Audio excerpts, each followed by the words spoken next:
everyone, once again welcome to my Oet channel. Today I came with another one informative video regarding speaking module.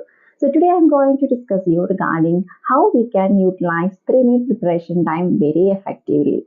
So many students have many doubts regarding the utilization of these 3 minutes. So some students used to do in this way, they will read and prepare the role play and they will keep quiet. When the interlocutor will tell them start talking, they will just start talking and some of the points will be missed. And sometimes if the interlocutor if asked question in different order, of course they will get stuck. So no need for any doubt how to do this 3-minute preparation time. I will explain you very clearly. So I can tell you one easy tips that 3 times you have to read that note, what are the tasks they have given. 3 times how we can read within this 3 minutes. So it may have confusion. So first what you have to do, just start writing that paragraph. Okay, for that first paragraph, almost you will get complete scenario about the role play. The setting, what is your role and what is patient's role and what is the thing, it is non-case or unknown case. If it is given, you have just examined or you have just seen the patient or you have just started the conversation. Something they have, the hint means it is non-scenario. So there no need to greet or no need for your self-introduction. So what you have to do, you have to just write it down there. I mean, in the above the first task, you can just mention, well, Mr. or Miss slash. At that time, you can ask the name of the patient. So how may I address you during the role play? If there is baby and parent, you can ask how may I address you and your baby. Just write it over there. Okay, so you can just write, well, Mr. or Miss so and so on. Thank you for allowing me to examine. So this thing you can just write it over the first task so that you will not miss the introduction of a known scenario. If it is unknown scenario, it is okay, fine. You can do it as a normal scenario. That is the first thing you have to do. And the next thing, just see the task. Just read it like very quickly. Just go through all the tasks very quickly. Then one time you have finished your reading. Second time, when you will come to the task, now you have to read very carefully. You have to underline very important points, not all the points. Some students used to do, they will underline every point. There's no use if you are underlining every point. So what you have to do, only the relevant point you have to underline. That means when you will look at the interlocutor, look at the interlocutor's face, and when you come back to the case, I mean the role play card, you should not get confusion. You have to be clear where you stopped and where you have to start. So this is the easiness if you are underlining the point. How you can underline? Example, the first point is confirm patient's visit. So what you have to do? Underline confirm and visit. The second subtask will be there. The next thing will be maybe you can just the question will be maybe find out patient's concern. So find out and concern. Okay. And there will be the next task will be explore patient's previous exposure with the any procedure. So you can just underline previous experience. Okay. So like that you can do. And sometimes there will be explore, sometimes reassure, sometimes find out, sometimes confirm. So this first task, that is a task exactly what you have to go into do. Sometimes explore means that is find out only. The meaning is same, find out. So you have to know every phrases what they are using in the Oet speaking cards, because it is like easy if you are familiar with all these terms and all, like find out, explain, explore, confirm, and establish the consent of the patient to continue with the procedure, reassure, and confirm. So like that many phrases are there. So if you go through many cards, you will be familiarized with these all phrases. That is the thing first you have to underline. Don't underline only these phrases. You have to underline what is the content, what you have to explain, what you have to find out, what you have to reassure, and what you have to ask from the patient. Okay, so these things and all you have to just underline and you have to go. So at the end, now you have almost underlined the main points. So you will not get confusion with any subtask. So what is the importance of underlining is you will not lose any or you will not neglect any subtask. Sometimes we will ask the first question and we will look at the interlocutor's face. After getting the answer, we will jump to the next task. We will not go to the subtask. Sometimes we will miss these points and all. So once if you underline and you will be familiarized with these all things. And the next thing, why or how you can avoid this error again means, after completing the conversation, just put a tick mark at the side. Okay, explain. Example, if you confirm the visit, put a tick mark. Next one, you have to ask the patient's concern regarding the procedure. After asking, just tick the put mark. So put the tick mark so that you will not get confusion while talking. Sometimes the interlocutor will ask without order. So you have to answer for that question. Then you have to go back to your previous questions. So at that time, you will think, you will go to the question paper and you will think, and there will be a gap. So it will affect your presentation and your mark as well. And then one more tips I will tell you. When you are reading the third time, that means the third time you will get anyway, or even the second time, sometimes there will be find out patient's concern or ask patient's concern will be there. Wherever it's there, you have to put a question mark in the left side of the margin so that it is easy for you to ask the question then and there. Not only in that area, you have to ask, do you have any concern? Like example, if you are talking to the patient or you are explaining the discharge summary, of course there will be more things will be there. Maybe 15 plus explanations will be there. Everything in a one stretch, if you are explaining, it will be like a one-way conversation. It is not a monologue. It will not be a dialogue. So what you have to do, when you are preparing in 3 minute preparation time itself, you have to put question mark wherever you have to ask to the patient. Like you can choose different type of questions. Do you have any concern? Is it clear for you? Or do you want me to repeat anything? Or do you want me to explain anything more? Is there anything to get clarification? Or do you want me to explain any point in detail? At last, you can ask, do you have any more concern? Or do you have any more questions? Or do you have any more clarifications? Like that, different questions you have to ask. Don't repeat it. Okay. So it is what I mean is you have to ask 3 or 4 times, especially in case of discharge note. So wherever you can ask, it should not be like each and every task you should not ask. It will not be good. You can ask one way. That is, first you will ask, do you have any concern? You will answer that. Then next you can give the explanation. For your further information, I would like to explain you so and so. Next, you can ask, do you have anything more, or do you want me to explain anything? Answer for that. And next question also, you can introduce yourself and you can answer it. To the next question, you can ask again if they have any question. So it will be like a unique way. That means you will involve even the patient also. So equal importance will be there, and the conversation will be active, and you will get your presentation will be good. Means of course you will get mark. If there will be some mistakes also, even though you will get some grace mark for the presentations and all. So in this way, you can make your conversation very effective. So you have to underline, you have to ask the name if it is relevant. And when you are asking the name, you have to write it very clearly. Okay, patient's name, especially if you are talking to a parent, you have to ask baby's name as well as parent name. Sometimes both gender will be same.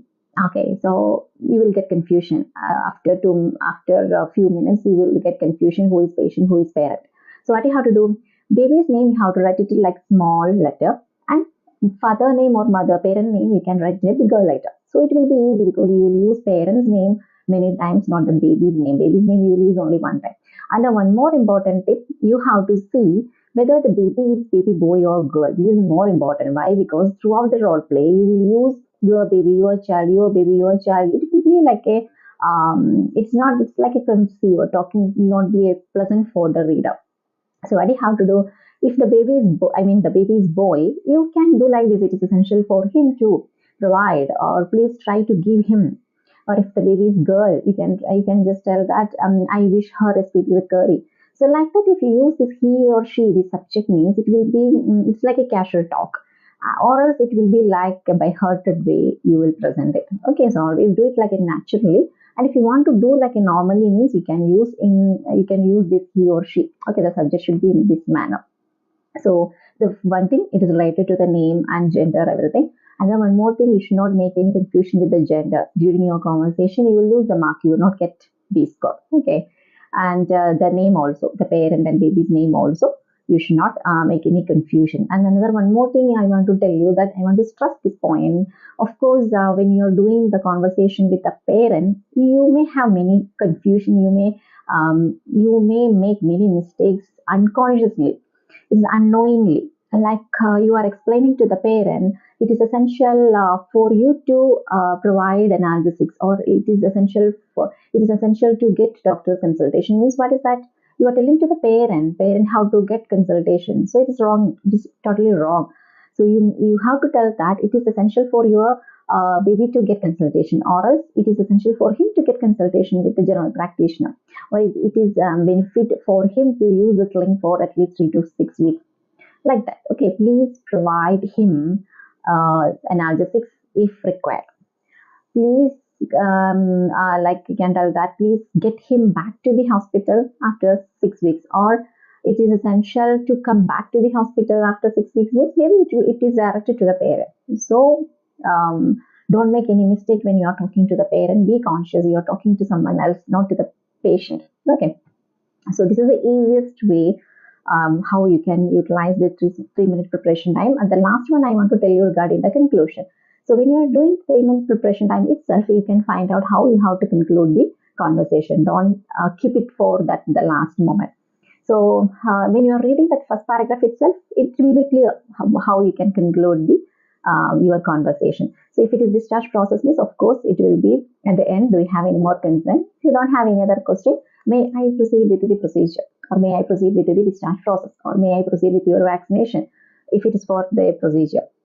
And if it is like a simple visit, means you can tell that, I hope I have clarified all your doubts. If you don't have any other question, so I will provide you the leaflet so that you will get enough information. And if you need any clarification, please do not hesitate to contact with us. Something like that we can make, and we can tell that, have a nice day, or I wish you a speedy recovery. Something like that we can conclude.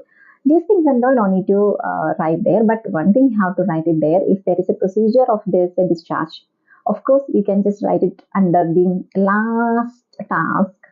May I proceed with slash. So according to the scenario, you can complete it. Okay, because at the end, of course, everybody used to tell that, thank you for your visit, or hi, I wish you a speedy recovery. Example, I will tell you. The patient came for preoperative assessment, and you are asking many things to the patient, and you explained everything. At the end, you are telling that, okay, Mr. John, thank you for your visit. Have a nice day. So what does that mean? You are sending the patient back to home. The patient came for preoperative assessment, and actually, patient is scheduled for surgery. So that is a mistake. You have to conclude very clearly, may I proceed with your preoperative assessment? Okay, if you don't have any other question, may I proceed with that? So this thing also, you can write it under the last task during the 3 minute preparation time. So this is only the thing what you have to do. So minimum you have to practice. In your practice, you have to do in the same way. 3 times you have to read that case note. Means every point will be fixed in your mind. So from wherever the interlocutor will ask you the question, you will be familiarized with these all things. And when the interlocutor will ask the question, don't forget to put a tick mark. Sometimes interlocutor will ask you from the maybe from the down or from middle. When you will answer for that, put the tick mark there. Then go back to the previous, see the previous tick mark. Then continue with that. Okay. So in this way, you can make the conversation very effectively, and your conversation should be in a medium speed. It should not be high speed also, and don't make it very slow also, because you could not complete the task if you are very slow. And if you are too fast, then interlocutor or the evaluator could not understand your conversation. Regarding the humming, it's okay, fine. You can just humming will be there for everybody. So don't think about humming, but there should not be gap. Don't make any gap, because if you are making gap, the interlocutor can identify, or the evaluator can identify that you are searching something in the paper. So don't make them to think in that way. So just make a like a neutral conversation. Equally, you have to give them chance for the interlocutor to talk. If you are not talking, interlocutor will be silent. And important thing, keep it in your mind. Don't depend upon your interlocutor. Persons are different. Okay, their character will be different. Maybe they will sit from afternoon until very late for the exam, and they will be fed up with these all same questions they are repeating to everybody. Of course, their mind will be sometimes disturbed also. So even interlocutors are not supportive also, you have to maintain that presentation. Okay, so either if they are in a low mood, or if they are okay, and if somebody, they will be very cooperative, somebody they will not answer for anything, somebody they will be very new to the position and they don't know maybe, how to ask you the question. Sometimes they will give you all information in one stretch, and they will not give you the chance to ask like separately. Whatever the thing, just keep it in your presentation. Your way of presentation should be same, and keep the speed, maintain the speed from the starting to end, and don't give extra or additional information. Just whatever things it is given, you can just explain. Only the reassurance can be given extra, that is additional thing you can give. And present the conversation like neatly. Okay, don't make it like clumsy, like it will be very clear, should be very clear. So all we are nurses, we are working in the hospital, so you know that every patients are not same. Sometimes the patients will be very cooperative for you, sometimes they will be very aggressive, sometimes they will be like a neutral. So to everybody we have to maintain the same face because in hospital maybe we could not make in that sense, but in OET speaking we have to make that sense. Okay, so I hope this video is benefit for you. Just practice in the way and see if you have any improvement. Okay, you can try in that way. Keep in the starting, for the beginners I'm telling that don't keep 3 minutes preparation time in the starting. In the beginning you have to practice as much as you can. Take enough time for the practice in the starting time, but when you are nearing your example only 10 days are remaining for your exam, keep 3 minutes preparation time and practice it, and keep 5 minutes presentation time and do it. At the 5 minutes time, you have to stop your conversation, okay, or else you will be very lazy. You will not think about the importance of the timing. So I hope this video is helpful for you. Try in this way and give me the feedback if you get any benefit. We will see you with another one informative video. Until then, bye. Take care.